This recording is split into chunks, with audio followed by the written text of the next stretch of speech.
क्या आपने नोटिस किया है कि आज से लगभग 54 साल पहले अमेरिका को धरती से चांद तक की दूरी तय करने में मात्र 4 दिन का समय लगा था। रूस को भी महज 2 ही दिन लगे थे और तो और चीन भी मात्र 4.5 दिन मतलब 4 दिन 12 घंटे में ही चांद पर पहुंच गया था। लेकिन भारत का मिशन चंद्रयान 3 को चांद तक जाने में आखिर 42 दिन ही क्यों लगेगा, जबकि दूरी तो समान है।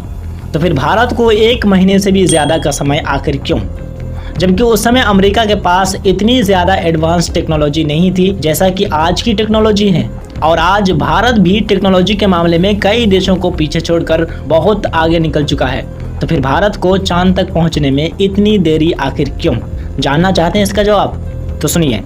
12 सितंबर 1959 दुनिया की इतिहास का वो पहला दिन था जब रूस ने स्पेसक्राफ्ट को चांद की सतह पर उतारने के लिए लूना 2 मिशन को सफलतापूर्वक लॉन्च किया था।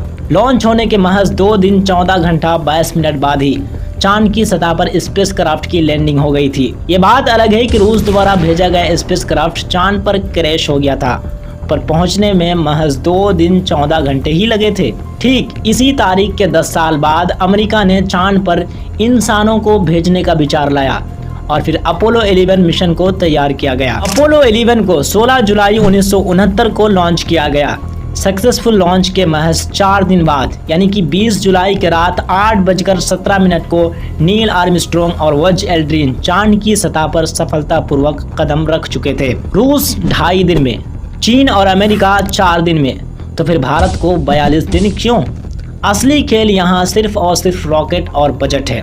अमेरिका और रूस ने जिन रॉकेट के माध्यम से अपना मिशन लॉन्च किया था वो काफी हेवी और बेहद पावरफुल था। इसके अलावा अमेरिका और रूस चांद तक पहुंचने के लिए स्ट्रेट लाइन का फॉर्मूला पर आधारित था, जिसमें मिशन धरती से सीधे चांद तक गई थी।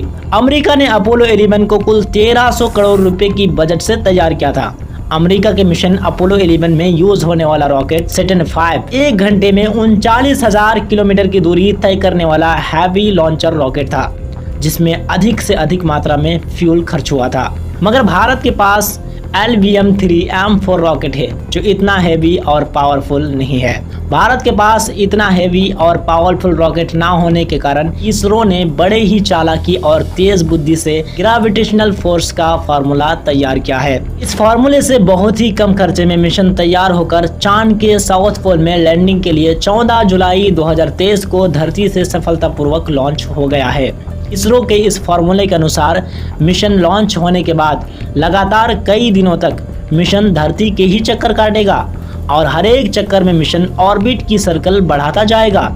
ऐसा करने से मिशन को धरती के ग्रेविटेशनल फोर्स का फायदा मिल जाएगा, जिससे फ्यूल काफी कम खर्च होंगे। फिर चांद के ऑर्बिट में पहुंचकर चांद की भी चक्कर काटेगा। धरती और चांद के चक्कर लगाना ही चांद की सतह तक पहुंचने में ज्यादा समय लगने का असली वजह है। मंगलयान के लिए भी इसरो ने इसी तरीके को अपनाया था। इसरो के साइंटिस्टों ने बताया कि मिशन को धरती के ऑर्बिट से चांद तक पहुंचने में भारत को मात्र 4 दिन के ही समय लगेंगे, मगर सीधे ऑर्बिट से बाहर जाने में काफी ज्यादा ईंधन खर्च होंगे, जिसका बजट इसरो के पास नहीं है। आपको बता दें कि इसरो ने मात्र 615 करोड़ की बजट में पूरे मिशन को तैयार कर लिया है। हालांकि 54 साल पहले अमेरिका ने 1300 करोड़ की बजट से पूरे मिशन को तैयार किया था। ये बजट भारत में निर्मित कई फिल्मों के बजट से भी काफी कम है। उम्मीद करते हैं कि आपको हमारी पूरी बात समझ आ गई है। अब आप जरा सोचिए कि क्या होगा जब जापान रेलगाड़ी से चांद पर जाएगा। लाइक बटन प्रेस कर दीजिए, चैनल को सब्सक्राइब कर लीजिए, आपके काम में आएगा। और हाँ, दोस्तों को भी शेयर कर दीजिए ताकि सब इस जानकारी से ज्ञान में वृद्धि कर सके। धन्यवाद।